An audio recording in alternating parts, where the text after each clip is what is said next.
hit the record button there. Anyway, yeah, real quick, we got chapter 11 today. It's this subtle sound teachings of Maureen Stewart. If you haven't been participating in these earlier lessons, you can always go back and check out chapters 1 through 10. We just have little reviews of each chapter. We have also a Harry Potter bookmark, and that's cool because this book is what we call Tom Riddled, and that means that a bunch of this stuff is highlighted from a previous author or previous reader, I should say. So I'm going to go real quick once again. You can pause there for that first page if needed. And there's the first page. And there is the second page. So if you need to, at any point, you may pause it during this just to get a little bit of a closer look.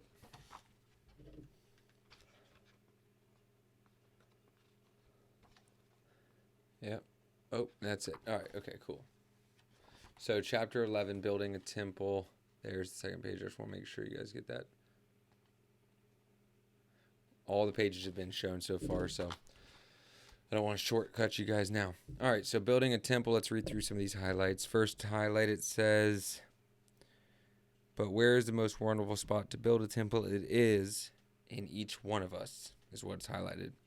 It says the Bad Savita. Excuse me. Let me do this real fast. It says here, the Bhattacharya placing a flower on the spot that's in our hearts. Each one of us sitting on our cushions is building a beautiful temple. Wherever we are is a wonderful place to build a temple. So, someone goes on to say, someone came to me and said, I feel like I'm so lacking. At this moment, what do you lack? Not a thing. As the truth eternally reveals itself, this very place is the lotus land of purity. This very body is the body of Buddha. As the truth eternally reveals itself, this very place is the lotus land of purity. This very body is the body of Buddha. Next highlight area, it says, the essence of our practice is letting the ego self fall away, melt down. It is the practice of forgetting the self. As we become less self-conscious, we become more open and more warmly present. And what we discover at this melting takes place, and here's the highlight part, is that what we really are is the pure, clear, light-minded itself, nothing else. So the aimless aim, the goalless goal of our Zazen, and here it goes on to highlight, is to conduct our lives from a clear, lighted mind, this always just beginning mind. So before I continue there, I kind of want to elaborate on my interpretation of that, and if you have a different interpretation, please let me know in the comment section down below. But kind of like what I take from right here is that, and I'll finish this page, this Zen insight is not our awareness, but Buddha's mind awareness of itself in us. The Buddha mind, this awareness, is out of time, out of space. It is not subject to circumstances and has no name. So,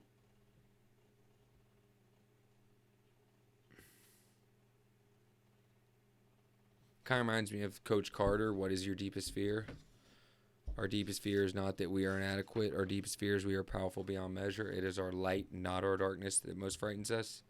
There's nothing enlightened about shrinking so that others don't feel insecure around you. We are all meant to shine as children do. It's not just in some of us, and it's in all of us. And as we let our own light shine, we subconsciously give others permission to do the same. As we are liberated from our own fear, our presence automatically liberates others. I feel like that scene in Tommy Boy where I just finally got the quote. You can learn a lot about a bull by sticking your head up a... like when Tommy Boy finally at the end of it gets that quote, right? That's how I feel right there. But the reason I mention that is because I think as we get older and as society kind of pushes us into these little narrow areas where we feel like we have to operate a certain way or we have to be a certain way in order to be accepted or valued within our own communities or within our lives in general. I think that is kind of negative in a way. And the reason I think it's negative is because we start to be small in our endeavors in life, and we start to shrink so that other people around us won't feel insecure. And we are all meant to shine as children do. When you're a child, you don't really experience that sort of conformity that you do in adulthood. So childhood is precious in that sense. So deep. But honestly, it is very deep. It's about as deep as you can get. So here we go. It goes on to say, this Zen insight is not our awareness, but that Buddha's mind's awareness of us in itself. Next highlight area, let me go ahead and show you what we're looking at here.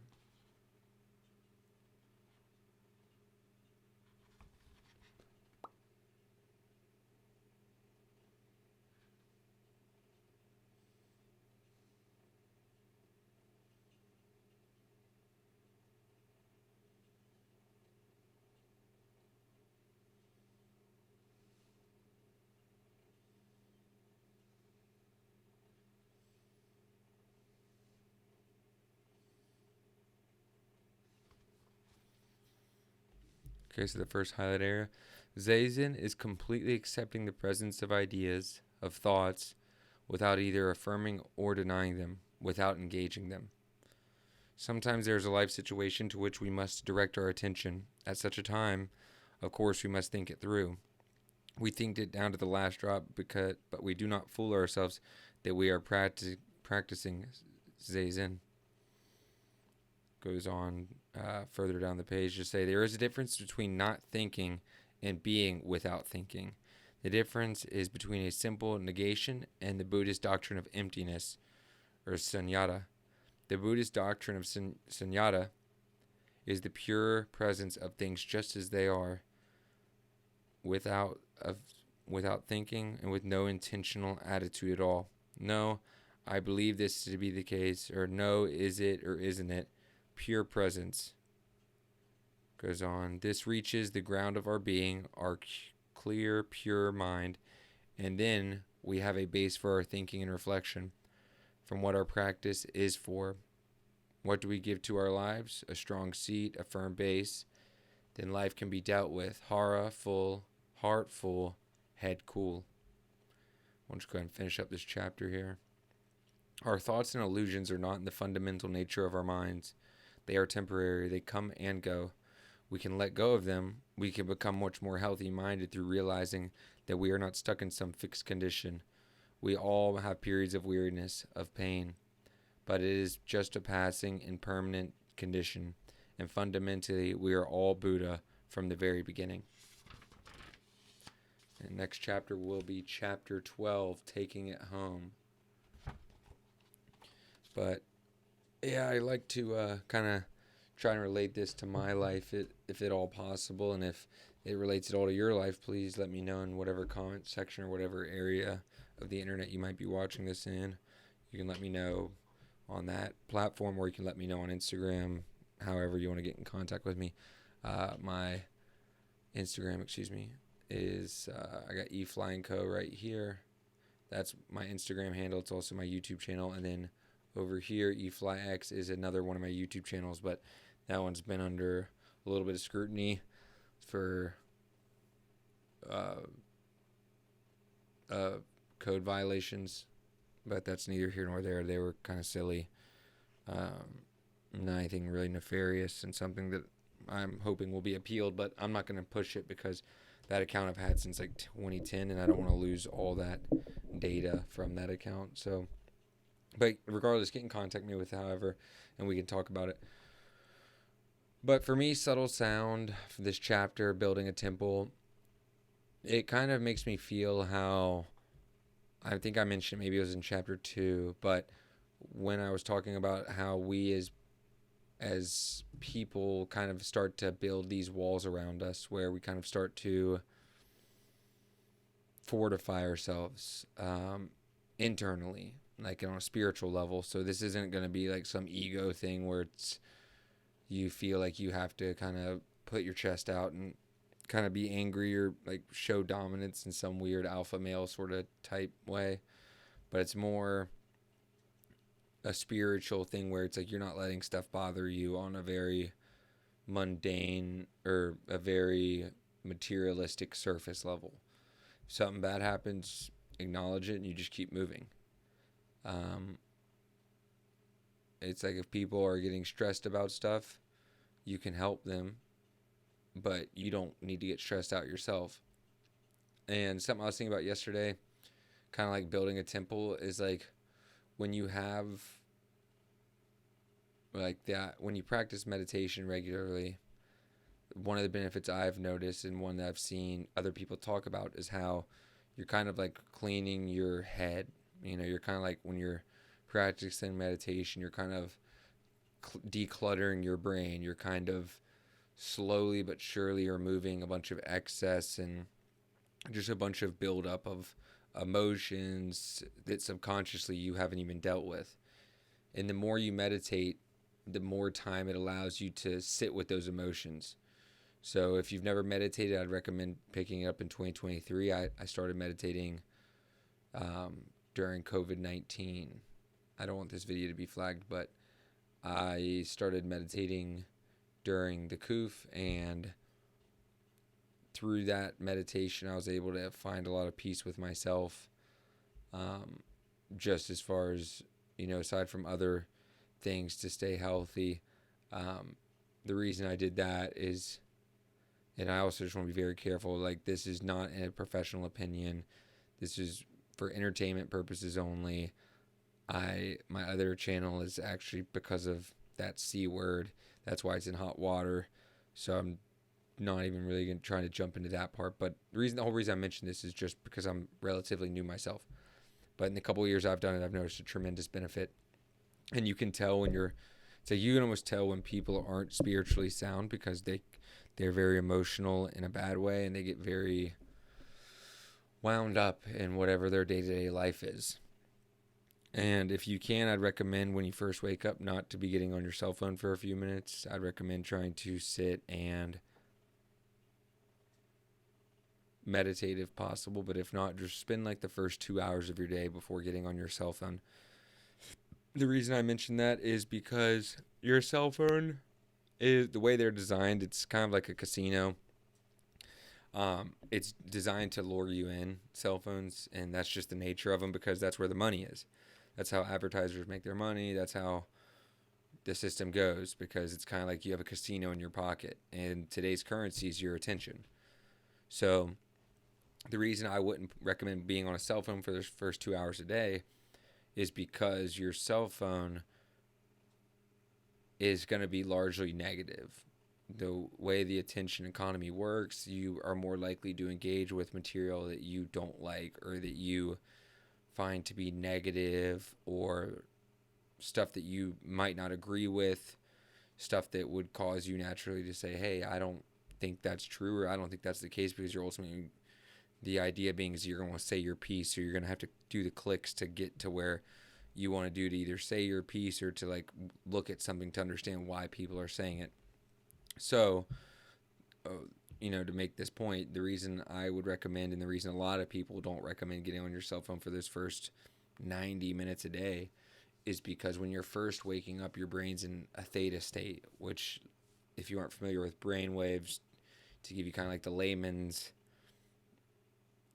explanation here, when your brain is in a theta state, and this is to my understanding, I'm not a neurologist, even though I do know a fair bit about neurology. I'm just kidding.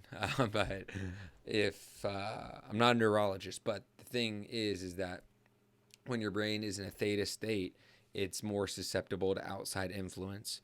So when you first wake up, say, that saying, you woke up on the wrong side of the bed and your whole day basically goes wrong after that, or that's the idea. Well, that's because in a theta state, your brain is more susceptible to sensories, or more susceptible to emotional swings. So what I mean by that is that when you first wake up in the day, if you wake up to a chaotic morning, maybe a messy bedroom, maybe you woke up late and your alarm didn't go off, and so you're kind of in a rush. Well, your whole day is going to feel like kind of somewhat of a reflection of those first 90 minutes. And I say 90 minutes, but I think the range is somewhere from about 60 minutes to 120 minutes. So you're looking about an hour to 2 hours. Um, and I know that like a way to kind of snap you out of like a sleep apathy state, or to almost like to adjust your shorten your theta state, would be to like take a cold shower. I know that taking a cold shower will wake you up in a way that's completely will shock you awake. So when you wake up um, and you take a cold shower, it's like, imagine, like in that movie Inception, when you get dunked in the water and it jolts you awake. Well, the cold shower is going to jolt you awake. And they're also, in a weird way, very therapeutic and very meditative, I guess you could say. The reason cold showers are like that, even though they are extremely uncomfortable and unpleasant to be in for, a few minutes at least, the reason it's meditative is because all you're thinking about when you're in that cold shower is that cold shower. That's the key, is that when you take a cold shower, you aren't thinking about that girl you gotta get or that plane you gotta catch. You aren't thinking about that laundry you gotta do or that homework that needs to be turned in. What you are thinking about when you take a cold shower is that cold shower. That's it. I dare you to go take a cold shower and tell me you were thinking about some other stuff while you're taking the cold shower. Maybe for the first 5 to 10 seconds, you will kind of make it through that coldness. And then let's say, like, maybe a minute later, you're starting to think about stuff outside of the cold shower. But if that shower is truly cold, you are cold and you aren't thinking about anything else. So cold showers help. But yeah, I would recommend trying to be off that phone for the first 60, 90 minutes a day. For me, I wake up, and this is all part of building the temple, the internal temple, where it's like if someone came at me about something, I would, it's like I feel bad for people when they're like, Ethan, like, why aren't you bothered by this or that? And I'm like, should I be bothered by this or that? Would it be better if I was bothered by this or that? Like, to the extent that maybe you're bothered about this or that. And I think the reason some people might want you to be bothered by something is because they don't want to feel alone. Misery loves company. I know you know that saying. But people, I think, will like you more if you are truly not miserable, because deep down people want to be positive, and people, if you're negative all the time, it's not great. You age faster, your body's in a constant state of worry. So cortisol is released, which is the stress hormone that will age you faster, that will cause you to sleep worse, that will cause your muscles cause them to atrophy more, you won't be able to build muscle. Basically, everything that's wrong with the human experience can be drawn back all the way to cortisol. And there's things like dopamine and other bodily secretions that come out of your brain that are like, like a euphoric kind of feeling, a stressful kind of feeling, a fearful kind of feeling, a happy or blissful kind of feeling. There are all these areas where you kind of experience a lot of your emotional state based on the way your brain's perceiving stuff. So the reason I mention all this is because if you're meditating on a daily basis, you are kind of each morning, it's like, imagine you wake up and you're, which I'd recommend doing this too. I haven't gotten to this point in my life, but imagine you wake up and you have, a great workout first thing in the morning. Well, you're going to go through the day and like, no one's going to be able to touch you, because it's almost like your energy levels are so great throughout the day. And you just feel so great from that morning workout. And, hopefully you're drinking enough water as well, which is all part of it. You just want to try and do as many things right as possible. But there's no start or end point. It's even like Maureen Stewart said, the thing about Buddhism is there is no start point. There is no end point. All we have is right now. And we are the moment that we're living in. So it's like, yeah, I personally, even though I got my spiritual side maybe a little more dialed in than I have before, and I'm happy about that, my physical fitness isn't dialed in, not as much as it could be. And so I'm working on that too. But the relation there is that if you have a good physical foundation or a good spiritual foundation, or God willing, you have both, then you can move through each day in such a way where you are more or less untouchable, which is honestly a great thing for anyone who's kind of dealing with high stress workplaces, or maybe dealing with high intensity careers or high stress careers. Maybe you're in finance, maybe you're in police work, or maybe you're in the military, maybe you're a cage fighter, maybe you deal with, who knows, there's tons of jobs out there. I mean, any job could be stressful, even I'm fortunate in this case. This isn't my job, but maybe let's say I was trying to be comfortable in front of people or comfortable in front of a camera. That could be a stressful job. Just being a mother, being at home, being a caretaker for a child. That's probably the most important job in our society. And to me, that could be a very stressful job. And so no matter what your job is, there's no small job. There's only small people. And what that means is that you don't want to be a small person. Whatever job you have or whatever you do it to the best of your ability. Always. And we're about 22 minutes into this, so I'll go ahead and wrap things up, just because I know it's getting late, and I know that we Saturday night class is going late. But what I will end it with is that when you are spiritually sound, I mentioned this in a video yesterday. I was like, yeah, I'd be able to look at someone, and it's kind of, I remember hearing this on TV a while back, but it's like you can look at someone and you can tell a lot about someone just by the way they make you feel. They don't even have to say anything. But it's like, if I'm standing next to you and you're kind of like fidgeting, or say you're kind of like looking around, or say you're constantly on your phone, and I'm just kind of like sitting there. It's like if I was sitting next to you, and you can probably do this too. I'm sure everyone can. It's in our DNA. It's in our genetic code to have this intuition from generations and generations.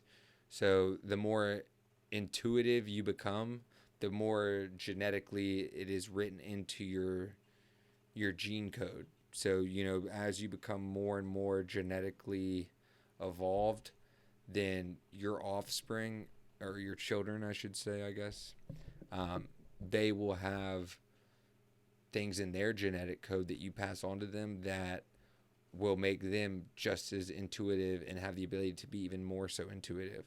So if someone doesn't feel like they're telling you the truth, there's a good chance they're not.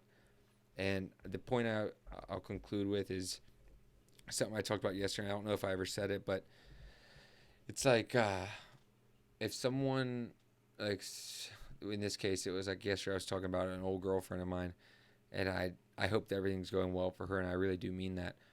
But it's one of those things where I kind of feel like maybe one day she'll end up being like, turn around and be like, yeah, Ethan, like I made a mistake, or yada, yada, yada. If she doesn't, that's good. I'm really happy, because that means things worked out well for her, in which case that's all we could want, because like, we talked about in chapter 7, we're all transitory here. Everyone's passing through. But what I will say is that if she did approach me and she was like, I made a mistake, can we figure this out, or can we talk about it? I don't need her to say anything to me, and I don't need to say anything to her. It's like if I could just basically, like, I would just grab her. I know this sounds kind of weird, but I would just grab her, and like I could just like look at her in the eyes, and like really like look at her in the eyes. You can tell a lot about a person by the way you look at them in the eyes. If their eyes are, kind of like going back and forth, if their eyes, there's just weird subtleties in the eyes that you can tell. And I mentioned it yesterday, it's the eyes are the gateway to the soul. And so, yeah, to me, that's intuition. It's like I didn't know what that saying meant. Like, oh, I can tell it in their eyes. Oh, I can see it in their eyes. It's like, I was like, what does that mean? What does that mean? And it's it's because you can just sense something, you know. And so in her case, if she came up to me and said, Ethan, like, I want to figure it all out, like, I wouldn't instantly tell her no, and I wouldn't instantly tell her yes. Sure, I'd listen to her. I wouldn't really probably have anything to say. But before I did say anything, I would look at her long and hard.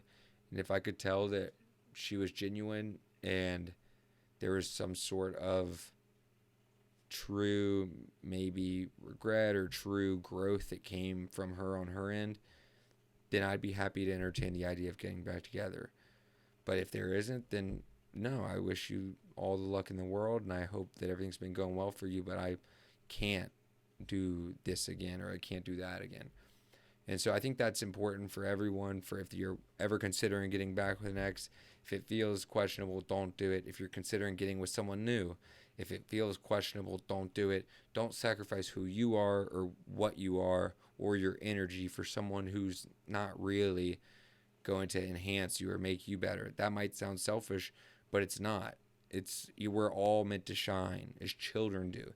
It's not just in some of us, it's in all of us. But there's nothing enlightened about shrinking so that the girls in your life won't feel insecure, or that the significant others in your life won't feel insecure. So I hope that makes sense. I hope that there was a lesson that you took from this. If there's something I missed, or if there's a lesson you could maybe share with me, I would really appreciate that. I always love hearing from people I talk with. And even though I'm not like talking directly with you at this point, I'll know that you listen to whatever, and I'll just be able to tell based on what you say, your sincerity. And if you've made it this far, I can tell you that you're sincere, and I want to let you know sincerely I appreciate you for taking the time to hang out with me tonight. So anyway, we'll leave it at that. It's been great. Love all you guys. We got Sunday tomorrow. If you are religious, maybe go check out a church. It's always good to get involved with the church. Shout out to Yay. Go to church. Spend time with family. If not, if you don't believe in church, that's fine. You don't need church. Just spend time with family. And if you don't have family, spend time with yourself. Just be thankful. Be happy that you get to experience life another day, and hopefully you don't have to work too hard, because tomorrow is Sunday and it is a day of rest. But we will be here. Got Spanish tomorrow. Tomorrow we have chapter 12 here, taking it home to the promised land, baby. That's where we'll be tomorrow. So thank you once again. This is going to be E-Fly signing off. Thank you as always. Wish you nothing but the best. Much love. Peace out. Later.